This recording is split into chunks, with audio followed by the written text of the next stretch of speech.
Welcome everyone to Museum Minds. Thanks for coming today for your conflict survival guide. Today we have Carrie Bennett, and we're really excited about that. And as I mentioned a minute ago, we had a ton of registrations for this topic, and it's something that people have been asking us about for quite some time. And part of the reason I am excited to have Carrie on today is because I have known her for a while, but I have also had the pleasure of seeing her speak at two art summits here in Wyoming. And both times she wowed audiences and with humor, and everybody was very engaged. And in one particular session, she helped us identify our own conflict styles. And it was really informative. And I've asked her several times if she would come on to Museum Minds, and she is finally here. We probably had these conversations for about 2 years, but she's finally here, and we're so excited about it. And just FYI, put some questions into the chat, and please double check your mute is on. And we do love to see your face if you can have your camera on. We know some of you can't, but we love to see your faces if you can. So do you want to move the slide, Beth? You got it. Okay. So Well, Beth, it did say we were recording, and yes, we oh have yeah. confirmed. Are we confirmed that we were recording? Man, we have such an issue with the recording situation. Yes, but it is working this time. We did actually mess that up last time and had to re-record the entire session afterward. So anyway, I'm happy that we're recording, but we have lots of reminders now in our slides. Was there the agenda slide before this one? Did we skip that It or? is next. Oh, it is next. Well, what is this Museum Minds all about? We know a lot of you guys are here every week, but I imagine a lot of you are new as well. So I'm going to have Beth introduce what Museum Minds is all about. Oh my goodness. Museum Minds Collaborative is this amazing community of people that Rainey and I have put together just because we had been asked questions and we kept thinking, wow, I think a lot of people would benefit from hearing answers to these questions and also knowing that the support of a community and being in a room with the people who get you is so incredibly important. So we meet on a monthly basis and we talk about all things museums. Rainey comes from arts marketing. I come from a children's museum and operations background, and we thought, what a great compliment. So let's bring a bunch of people in the room and talk about museums. We've been at it for about 2.5 years now, and we're just so excited that you're here. So that's what it is. And what is today going to look like? For So again, many of you have been here before, but if you have not, typically Museum Minds is about 5 to 10 minutes of housekeeping and intros like we're doing now. We do about 30 minutes-ish of interactive learning. Today it will be in the form of an interview, and then the remaining time is time for networking and Q&A.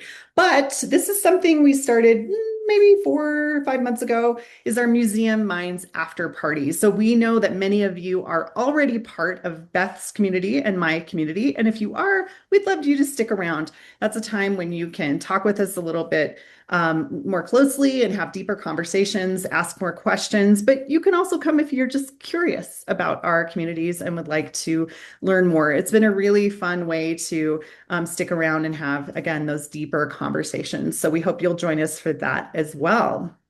we love after hours because Yeah. it really is like I sit down, I take my standing desk and I put it down, and then we just kind of like chill and we get extra access to our guest speaker for questions. So it's a good thing. It's a good time.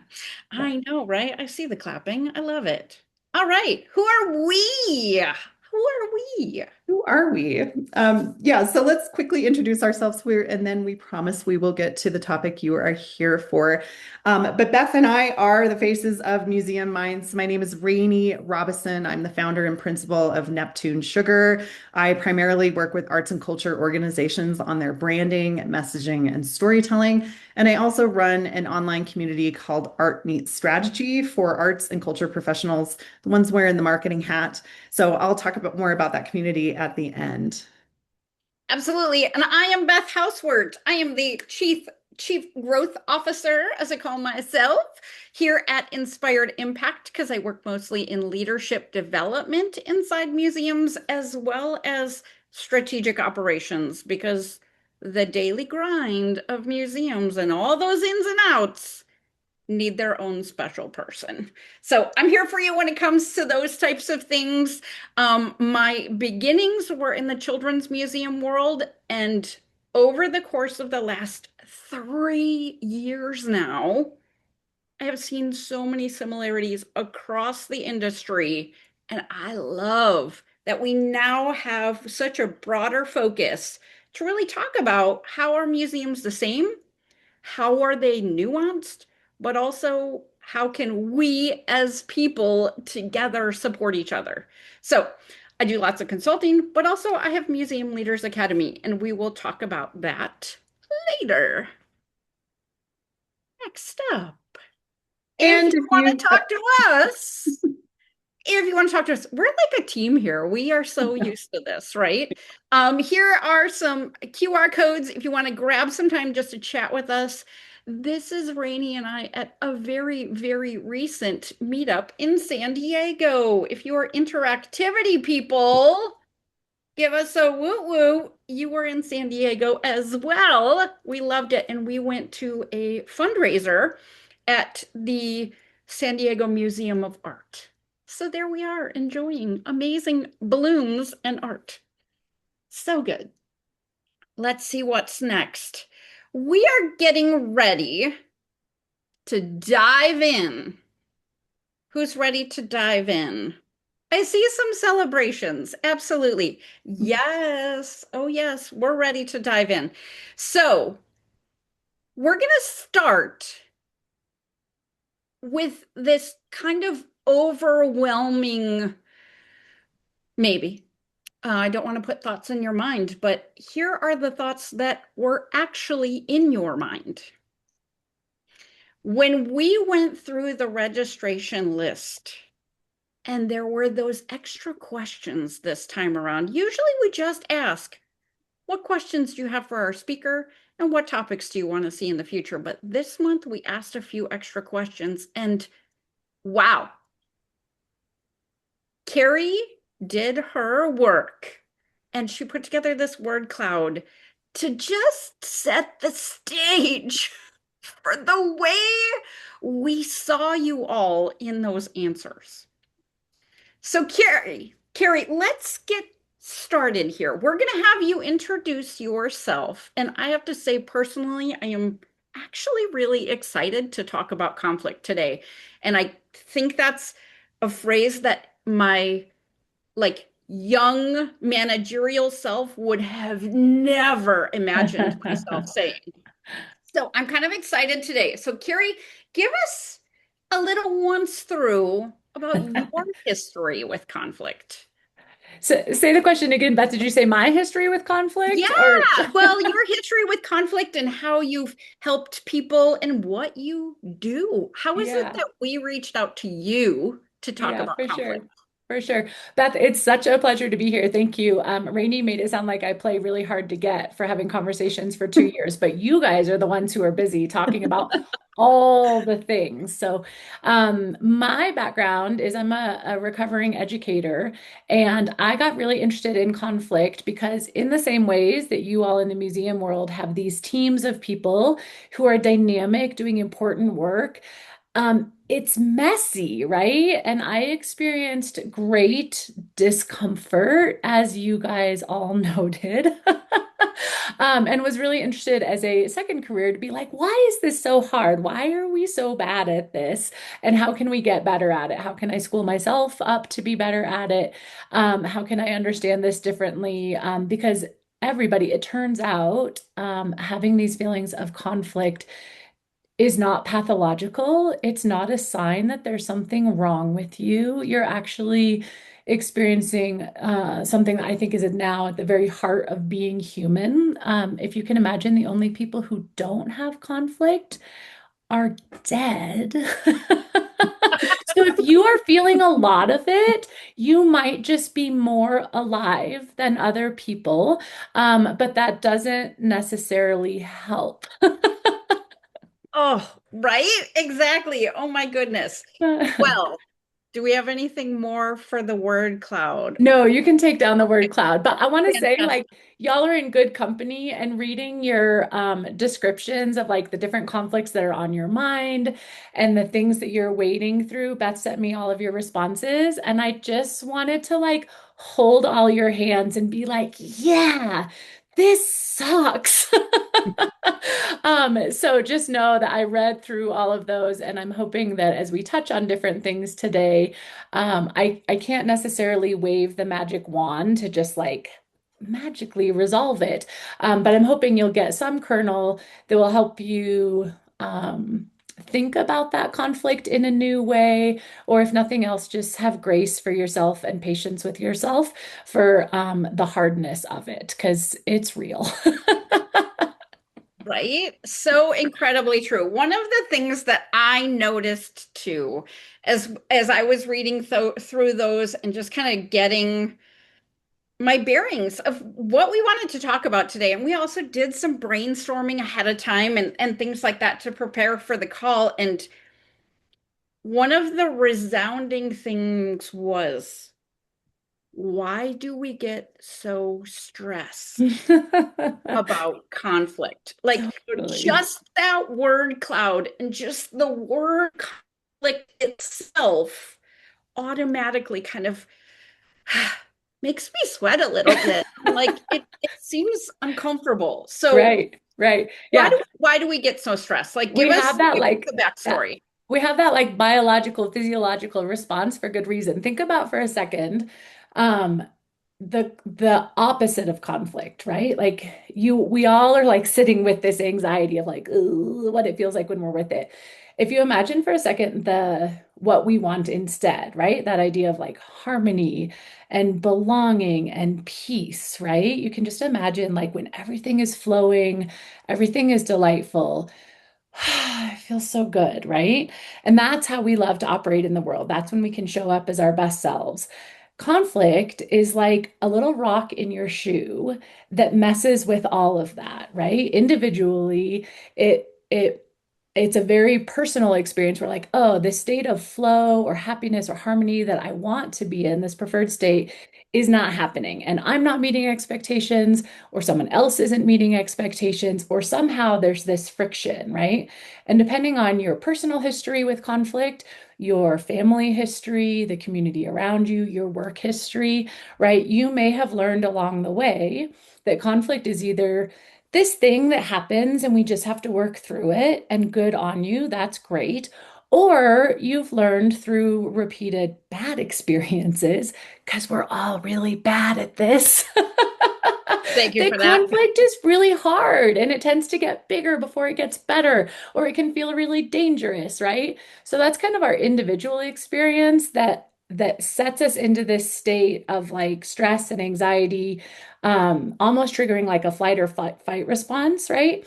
If we think back to our human history, right, that sense of belonging, and you said, Beth, in the intro, like being with people who get you, right, and that wonderful harmony that you get with that is connected with our very human survival, right? As human beings, that idea of togetherness and belonging to your tribe means that you get food, you have protection, right? You have this togetherness that is like at our core how we survive.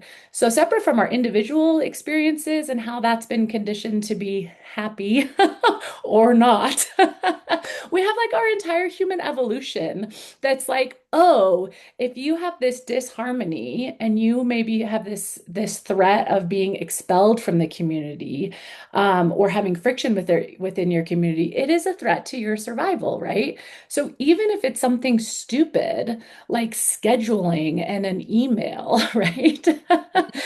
We still it triggers something in us that we lose all access to our thinking brain. We have this like, oh my gosh, the saber-toothed tigers are about to get me response.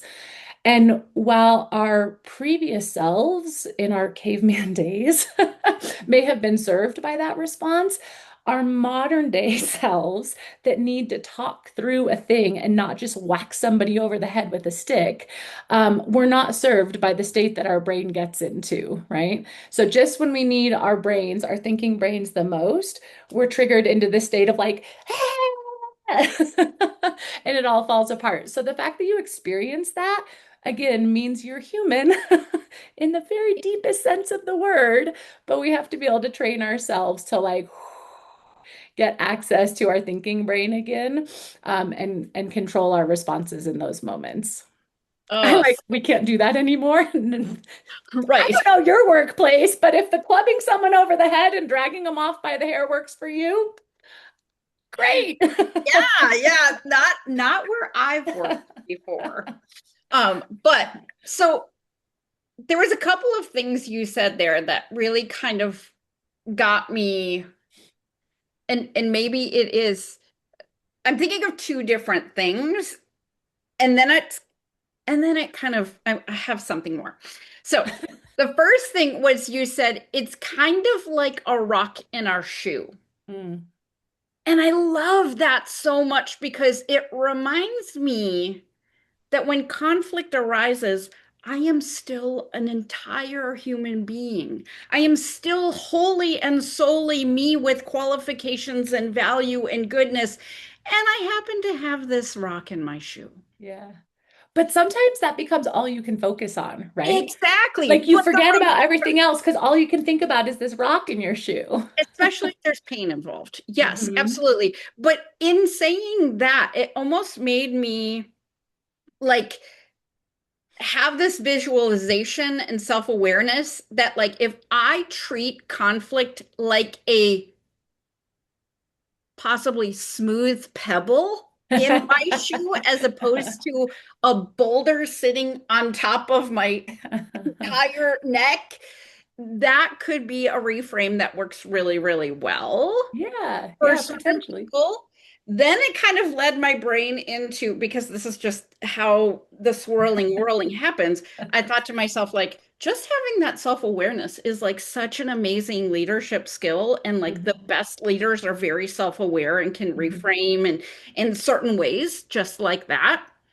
And then it led me to like, how can we be curious about these situations, Yeah, knowing that you kind of said like we automatically go into this like tribal primal like "Whoa," panic. and then and like how can we show that we are evolved self-aware human beings by being curious? Yeah. Like give me a little more about So curiosity.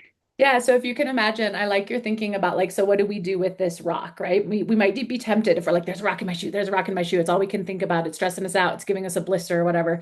We might be tempted to be like, get it out and throw it away, right?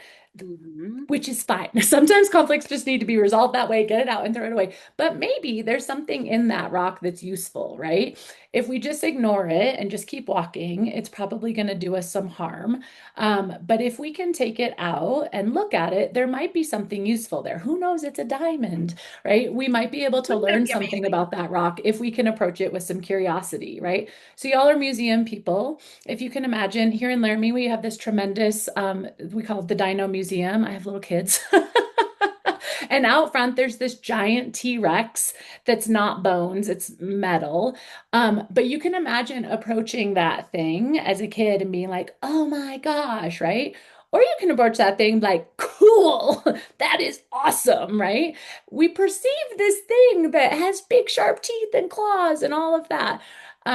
If we can calm our nervous systems, that when we see this thing that looks big and threatening, to be curious about it, right? Like you want people in your museums to approach things, to read the little placards or the big signs or whatever, to engage with them, maybe to touch them, right? If we can calm ourselves to like check it out and learn more, that gives us tremendous power. That is not always comfortable for people, right? And there's our own personal histories and personalities that I think we'll get to. But if we can just do that piece of like, huh, this is unexpected. I wonder what's going on here. And get close to like read for more information, ask more about it, approach it with curiosity. There's some great potential there that this thing that maybe looks very scary could be a cool thing to learn from and learn about, right? Yeah. And I think, as you're saying this too, I'm thinking to myself, this pairs like as if we were strategic to put this right behind imposter syndrome from last month. Like it really helps us in both of these areas to step back and almost Hmm. treat like what's going on as outside of Hmm. us and something to be solved and be curious about, as opposed to something that's happening to To us us. Yeah. and because of us, Yeah. having that awareness and thought process in both imposter syndrome and in this conflict Yeah. situation. Yeah. In It's really conflict interesting. language, I think it's Bill Urey, who's one of the authors of Getting to Yes, which is like the 1980s Bible of conflict resolution. He talks about going to the balcony. So, like removing yourselves. If you think about, I imagine like a barn dance that's evolving into a barn brawl or something. And if you can go up to the hayloft and stand from above, you can get a whole different perspective than if you're just like down in the melee of it. So that's very much a technique that helps you see things from a way that's just impossible when you're in the midst of it. Yeah, absolutely. And ironically that you say that, because that's one of the lessons in some of the teaching that I do too, because I use the term balcony for Mm, like strategic thinking, because yeah. my past position, I actually had a balcony Oh, that looked aren't you out over lovely? the back of the children's museum playground. It was so great. But I do love the thought process of the hayloft Mm. watching a potential barn brawl out. In That's Wyoming, I don't know. fantastic. I love it. I love it. Well, one of the things that completely intrigued me and kind of gave me a little bit of FOMO for the art summit is that when Rainey started talking about, oh yeah, Carrie did this whole thing about conflict styles and Mhm. how each one of us has our own very personalized way of seeing and dealing with conflict. And I am that person. Like, I like to know who I am in an effort to kind of predict how I might react to Mhm. something, how I might receive something, how sometimes my brain plays little tricks on me and hears things a bit differently than the Mhm. person who's next to me. So Mhm. that was a huge part that gave me curiosity for this call and a really hard and strong want to interview you. So, can you tell us a little bit more about that side of things? Now that we've kind of like made ourselves aware of the rock, we now have become curious about this whole thing. Mhm. Now give us like the next nugget. Yeah, the next nugget. So if you can imagine, when you start to perceive that rock in your foot, your I don't want to say natural response, but like your default habit, might look a lot of different ways depending on who you are, your past experience, etc. When I learned about this conflict styles thing, I was like, this makes so much sense. So imagine two axes, and I'll share my screen in a second, but one of them is a vertical axis, and that one is all about your assertiveness, or some people say your concern for yourself, right? So if you are high on that, you are a person who does not think twice about being like, this is what needs to happen. I have a rock in my shoe. I'm going to take it out. I'm going to tell that rock to skedaddle and done. Right? So high concern for self. You're taking care of your own needs, and you don't mind exerting yourself into the world for that. The horizontal axis, if you can imagine, is your concern for others or your concern for relationships, right? Or your amount of cooperativeness. So if you think about those, and I'll go ahead and share my screen, you might have any combination of those: high assertiveness, concern for self, let's see, or high cooperativeness, concern for others, and concern for relationships, right? So when we approach a conflict, and this is the Thomas Kilmann conflict model. I'll share some links to Ralph Kilman is half of the duo who created this model, and he's quite prolific on LinkedIn. So I'll share links for that. But when we're navigating a conflict, we're kind of always operating with some combination of assertiveness and cooperativeness, or again, concern for self and concern for others. So if you're low on both, let's talk about the extremes first. If you're low on assertiveness and low on cooperativeness, they call that avoiding. You're Mm. like, just don't talk to me. I don't care if my own needs are met. I don't care if your needs are met. I will be in my office. This makes So sense, Carrie. This it's makes just, sense. it I is a just love safe this. place to be. Yeah, I love this grouping of words. Even Yeah, just looking at them is like, yeah. oh wait. Okay, so if we're not completely So avoiding So things, bottom is avoiding, and avoiding is a great strategy sometimes, right? You are safe. You are not messing with other people. They are not messing with you. You are closed door safe. If you're high on assertiveness and low on cooperativeness, you're great at getting what you need, right? You're great at telling people what needs to be done. They call this competing or sometimes directing. In other models, they call this directing. This is amazing in an emergency. This is amazing when a group needs clarity, right? That Mhm. says, this is what needs to happen. I'm putting it all out cleanly. You may not like it, but we will survive, right? So high on compete or high on assertiveness, low on cooperativeness is competing. The opposite of that is accommodating. This is when you are all about concern for other people, preserving relationships, right? Taking care of other people's needs, but your own assertiveness for making your own needs met is very low. Okay. My mom, they call this accommodating. My mom is an accommodator and I love her so much. She is the best because she helps me all the time. I'm 45 years old and she is still accommodating. And Mhm. taking care of things, right? So think in your brain, if you're a person who is like always taking care of other people's needs and people love you because you're so great at taking care of their needs, but sometimes you might feel walked on, right? Because you aren't getting your own needs met. You might live in that accommodating place, right? The high assertiveness and high cooperativeness is that top right corner. They call that collaborating. Sometimes people think like, oh, well, this is how it's supposed to be. This is the right one. Anybody who has tried actually collaborating knows it takes forever. It's Mhm. delightful to get all of what I want and all of what you want. And it is so complicated and it takes forever. And sometimes it's not a good path. Mhm. So when I'm explaining this, sometimes people are like, oh, that's the right style. And let me just tell you, people spend so much time collaborating poorly sometimes that I just want to kick them, which is very assertive of me. So then the middle of the road, if you're like some for me, some for you, is compromising. Again, it's good. Compromising is really useful in a lot of situations, some of what I need and some of what you need. And we compromise. Again, there's sometimes when it's not a good approach, right? Each one of these has strengths and situations where it is very well suited to what's being asked of you, and the shadow side of where your natural habits and inclinations might make it very difficult to navigate through something, right?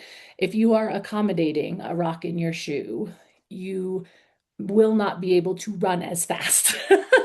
Right? Mhm. Whereas if you are being super assertive and giving other people all the rocks all the time, they may not like you for very long, right? So if we go to any of these extremes, including collaborating, there are drawbacks for each one of them. So just to make it clear, I have some examples. Let's see if I can advance my slide. I have a 6-year-old who is obsessed with Star Wars. So these Love are your this. examples for today.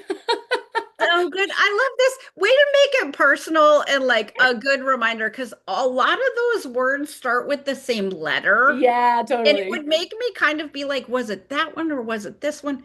Now we have a true Now visual. you know, right? All right, Okay, so tell let's me start. more. Tell me Let's more. start on the bottom. C3PO is all about avoiding. He's just like, nope, I think this is a bad idea. I don't like we should get out of here. R2, what are you doing? Right. So our C3PO is a classic avoider.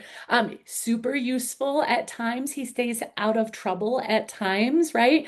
And he doesn't get a lot of his needs met. He's a protocol droid. He'll be all right. Darth Vader, classic high assertiveness, low cooperativeness. He's just going to force choke the people that don't get along with him.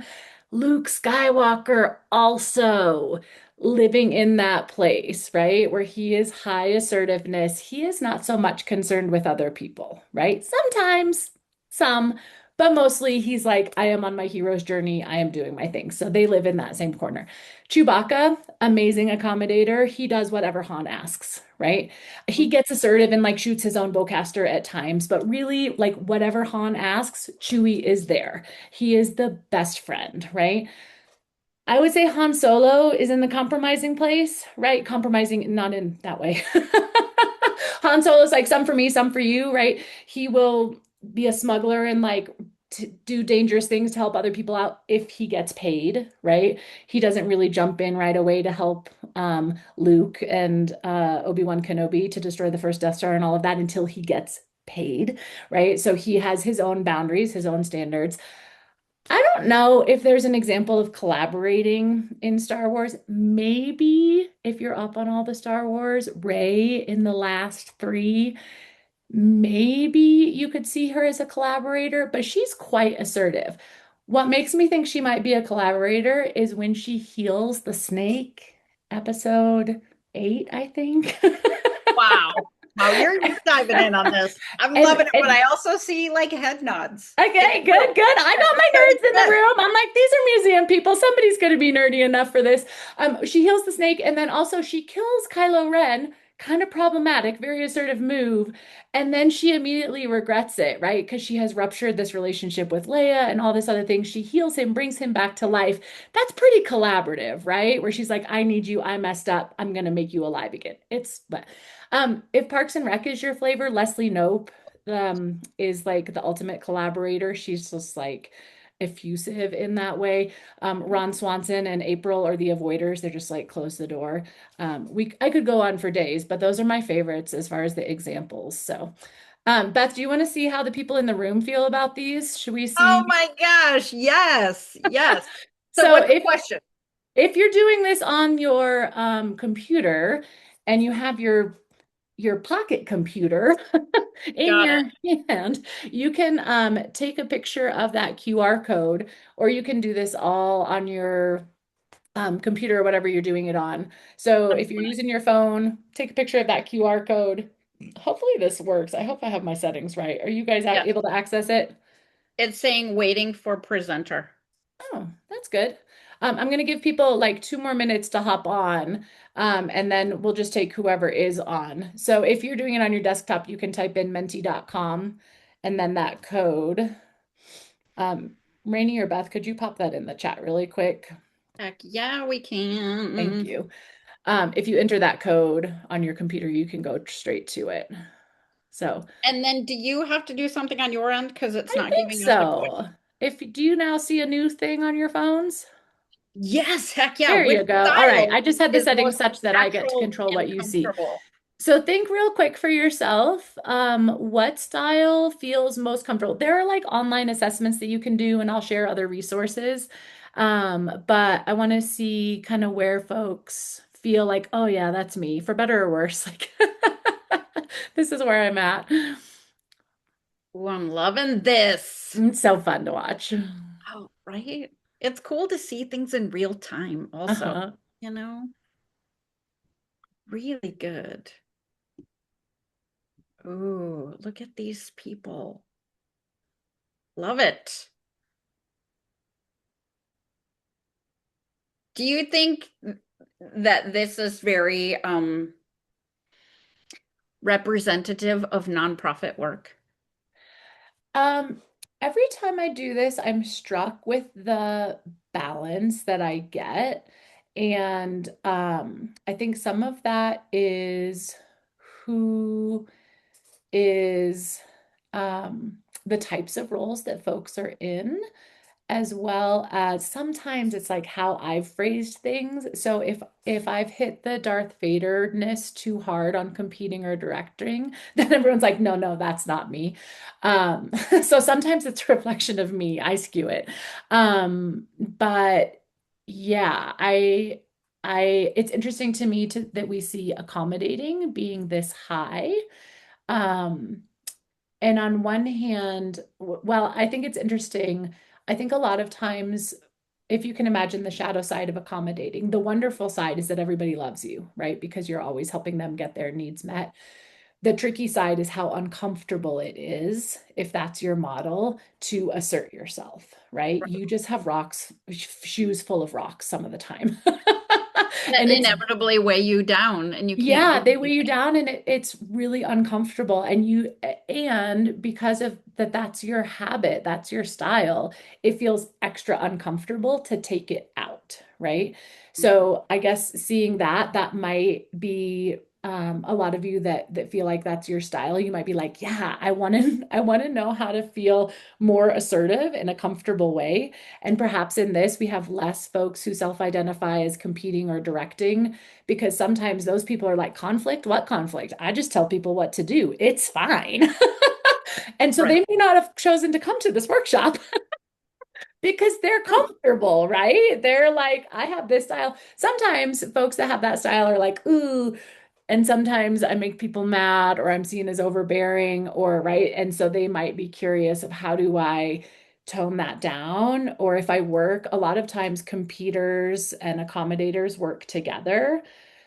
And so they might be mindful of how do I not rebalance that relationship because it's a very complementary combination, but how might I help encourage and draw out my accommodating coworker in a way that feels safe for them? Or the accommodating coworker might be like, hey, this is their style. How can I feel more empowered that they won't take offense if I just have an opinion? Right? Oh Right? my gosh, this is so good. So we So can good. be ourselves, but we can be mindful of that kind of other half in that. Right. Right. I love this. And I think too, like one of the things I realized as you were kind of talking through that is kind of the ever-present nature that we are not just one of these. No, for sure. And we absolutely should not choose to be the same for every conversation. Yeah, yeah, So 100%. that is like, it's such a cool like permission slip to be like, Yeah, now that you have this awareness, you might lean towards this, but yep, also know that it's not just who you are. yep, You have 100%. permission to be the others, but also know that in different conversations, you need to approach it in different ways. I really Yep, love that. Ooh, that's really 100%. good.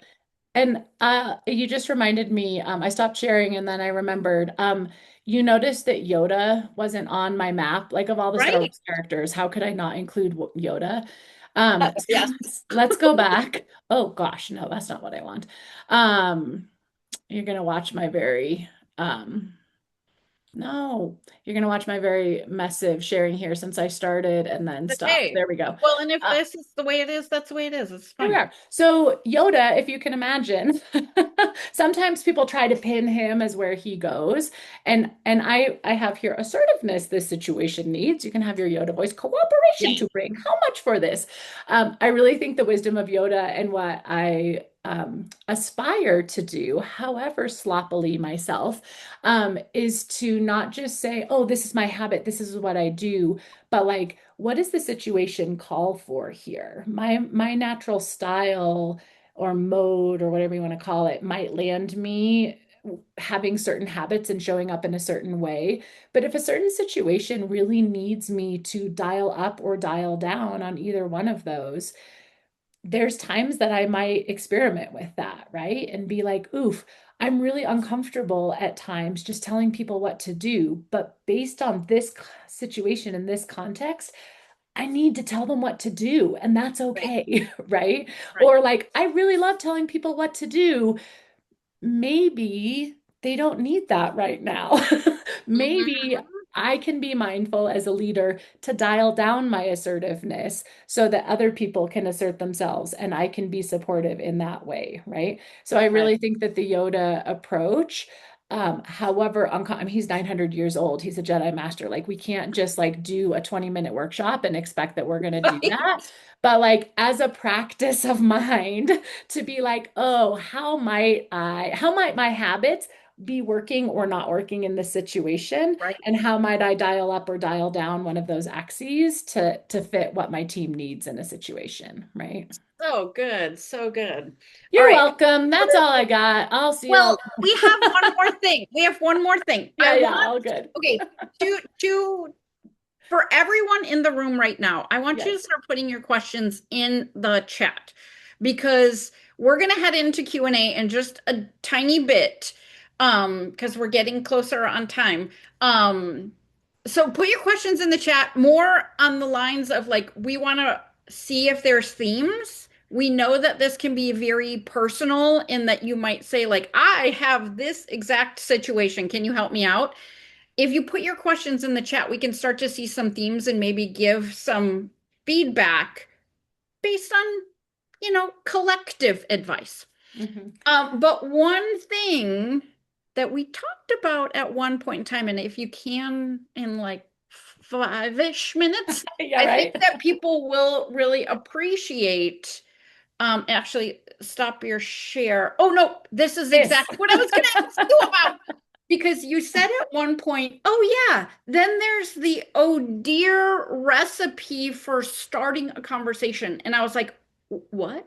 What is And that? in my notes, it just says, oh Oh dear dear. recipe formula. Yep. That got me intrigued. So Yep. I thought, you know what? This might be something that people can use like later today, They um, might. if they need to. So can you give us a quickie Yep. on This oh dear? this will be a real quickie, and I'm And happy put your to. questions as you were thinking. Yep, 100%. And I'm happy to we can make an FAQ or something that I can add to my website to address. We won't get to all the questions later, but I'm happy to bundle them and put them out on the website in Mm, an anonymous sort of generic way. thank you.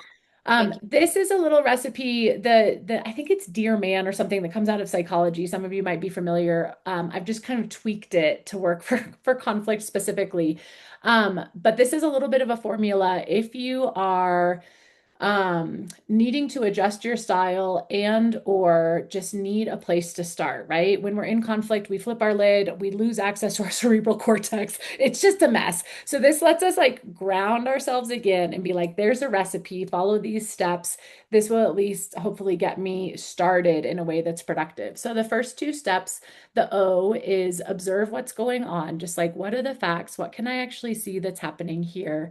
And then tune in with your own habits, right? That's to me the conflict style. Like, I know I'm an avoider, or I know that I'm a this or that, and this isn't working, right? What do I need to do in this situation? So then the next step is assuming you're going to initiate a conversation with people. If you can follow these dear steps, it can be very helpful to have as productive a conversation as possible. The first piece is just describe what's happening, describe what you see, as much as you can, stripping away the emotion because that comes next. But just to be like, hey, yesterday you said X, or in our meeting last week, I noticed X, and just the facts, right? Describe what you see happening. The next step is when you get to say how that's affecting you emotionally, or what is happening as a result of that action that you just described. So this thing happened, I felt super uncomfortable, or it sparked a bunch of questions for me, or I felt uncertain, or whatever thing, right? You just own your own emotions in that, or the ripple effects that is happening that the other person may not even be aware of, right? The A is for affirm. You're affirming their relationship. You're affirming who they are as a person, what they bring to your team. And the R is request. The request might be asking them to do something different, or the request could just be, can we talk about it? Right. So, as an example, my husband is not always timely with his household chores that he does for our family. I sometimes observe a preponderance of dirty dishes in the sink. My own habit is to rage clean them to avoid marital strife, but I will rage clean loudly in a passive aggressive sort of way. And that's actually not serving me because I'm angry at him and I wash the dishes. That is not actually serving me. So if I were to talk to him about it, I might say, hey, honey, there's a sink full of dishes. I'm trying to get ready for dinner, and I notice that the kitchen is still covered with last night's dishes. That's frustrating. I don't have pots and pans or kitchen counter space or whatever else I need. I love you.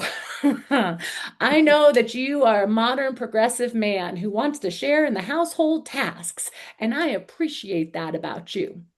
Would you please wash the dishes? The R, it could be as simple as that, right? Right, It's a exactly. very concrete example, but one that people might be able to connect with. Oh dear can work for a whole slew of scenarios, and we can play around with those in the after party or something. But this recipe, and if you can just write it down for yourself, and yes, I'm happy to share slides later, can give you a little bit of a script to start with. And the request might be, there's probably something else going on here. Can we talk about it? Right.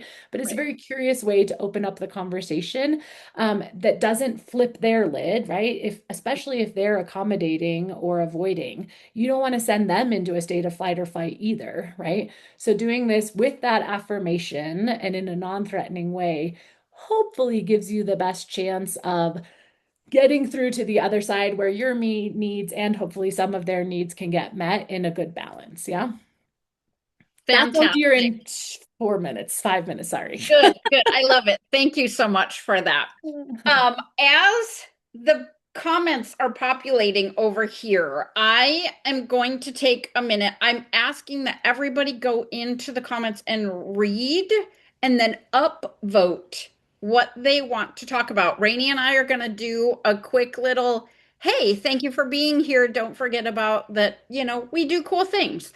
And then we're going to do the Q&A right after that, but it's giving everybody a little bit of time to upvote. So we will prioritize the questions that are in the chat. So go ahead and do that quick while Rainey and I chat with you just a tiny bit about some of the work that we're doing. All right, so I'm going to get started. Museum Leaders Academy. I think a lot of you know about Museum Leaders Academy. It's a community that I host. There are members in the call right now. So if you have any questions, you can ask anybody, put a question in the chat too, if you have questions about that. And I'm sure that members will be happy to give you just a little bit of a preview on that one. Or follow me on LinkedIn. I'm trying to make this quick so that we can keep moving. Also, when I first started my business, I did these hour-long guest engagement trainings called Wonder Makers and Wonder Why. And then I took like a year off of doing them. And I've had so many people ask me to bring them back for their new floor team members that are coming on or new team members who weren't included in the first training, things like that. It's an all virtual training for an hour. The first one is the 3 essential steps for leveling up your guest engagement inside your museum. And then the second workshop is understanding the science of play. So these two are coming back. I have June 23rd is Wonder Makers. It is a paid workshop, and I'm pretty sure I'm going to give a Museum Minds discount. So look at the email tomorrow for all that information. Rainey, give it to us quick and Right. And I just put that in the chat, and I'll put mine in the chat as well. But I did want to talk about my school community called Art Meets Strategy. I know a lot of you out there are the person who ends up wearing the marketing hat in your organization. And if that is you, this is the community for you. It's basically a free community for arts and culture and museum professionals. And there's all sorts of free courses and resources. There's going to be a bunch of free events and Q&As added to the calendar. I am launching a cohort in July. I'm moving, so I have to wait till July. But there's going to be some other things coming up where we do deeper dives on branding, messaging, and storytelling. But jump in the the community, take advantage of all the free stuff, ask questions, but it's a growing community. We have about 150 people in there already. So if something's on your mind, that's the place to ask your question. So I just put that in there. And I'm also going to put Carrie's information in there if you would like to contact Carrie. One more thing, and Yeah. then we're going to go into the Q&A next month. Oh, yeah. We're so excited. We have next month's call, and Rainey is coming at us with some marketing advice. You want to give us a quick summary of July 8th? Absolutely. And I'll try to slow down. I tend to go through things pretty quickly. But we have a lot of conversations with museum people, and one of the biggest things that comes up is, I put stuff out there, I post to social media, I do the fundraising thing, but nobody clicks, nobody engages, nobody does and actually, clicks through and does the thing that I need them to do. So this is all about how to get people to click through. So we're going to talk through website, we're going to talk about email, but we're mostly going to talk about social media. So this is one that you're not going to want to miss. And I think it's going to be a really, really fun topic. So I just put that in the chat too, I think. Should be in there. Fantastic, Yes, it is fantastic. in there. Lovely, lovely. All right, Carrie, what are you finding in Q&A? We have just about 10 minutes left. And then, of course, Yeah. found a little bit more in the after party for anybody who wants to stay, but we want to be mindful of everybody's 1 hour commitment. Yep, for sure. So, one of the things, and I was like going through and trying to type some quick answers to some of these, but it seems like one theme is um, a commonality of like when you have somebody who is super assertive, an aggressive guest or an assertive guest, I think is how they were put, or a coworker who is so assertive to the point of bullying. How might you combat that? And one thing that I would just give permission to for especially knowing that we had so many collaborators and accommodators in the room, is to give yourselves permission to assert back. And that dialing up your own assertiveness doesn't have to be aggressive. And somebody put in the chat, like, there's regional differences. Absolutely. Like how Mhm. somebody handles confrontation in New Jersey compared to a rural Missouri, completely different norms and expectations, right? Nor would I hit something there, right? So like I have I have a coworker that I used to work with who's very assertive, but he loves to be collaborative. He starts out all him, right? And we had to learn that like if I just dished it back East Coast style, like he was used to, we actually sorted things out beautifully. So my default would be like, hey, I don't know, maybe we should think about this, right? Maybe not to be so assertive. And that did not serve me well with that coworker. When I realized if he was dishing it out in a very assertive way, and he would not be hurt if I dished it back in an assertive way, we actually became quite collaborative together. It worked out great. If I just shut my mouth and sat quiet, he was going to make some dumb decisions.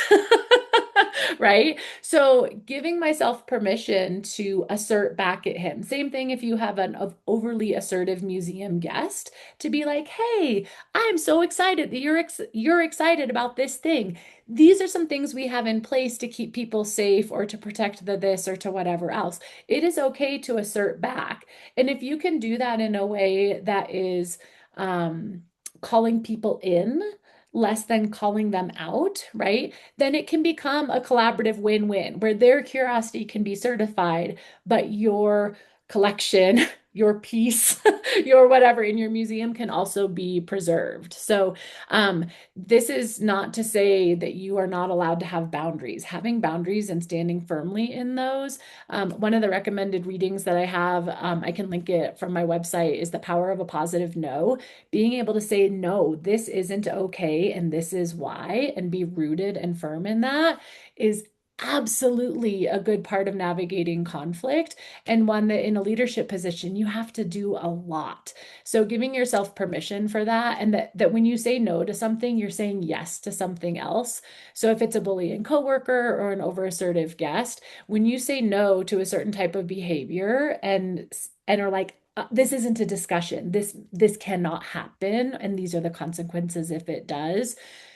What you are saying yes to is a culture that is different from that and better than that for everybody, right? So So I just noticed that one theme, and I don't know if we have time for a bunch more. I'm happy to do some more um, thinking on these in a good. offline sort of way, and I can put them out on my website for people. But that was one theme of like, it's okay to say no. It's okay to assert yourself back. Right, right. And I love that you brought up the like front desk conversation Mm, as well as the leadership setting a culture mhm, conversation. mhm, Like it's so vital across the organization to have this awareness. I'll oftentimes talk about leaders having self-awareness, but also our frontline teams mhm, are put head to head with conflict often in mhm, guests situations and things like mhm, that.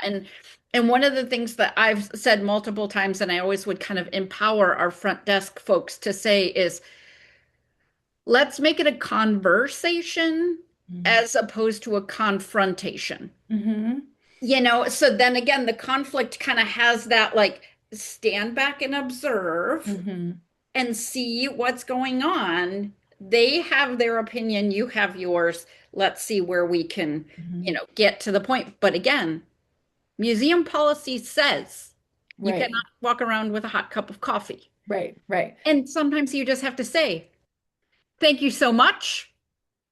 Our policy is Yep, you have a choice. You yep, can either throw your coffee away right now, or you can sit out the bench at the front of the museum and finish it before you yep, come in.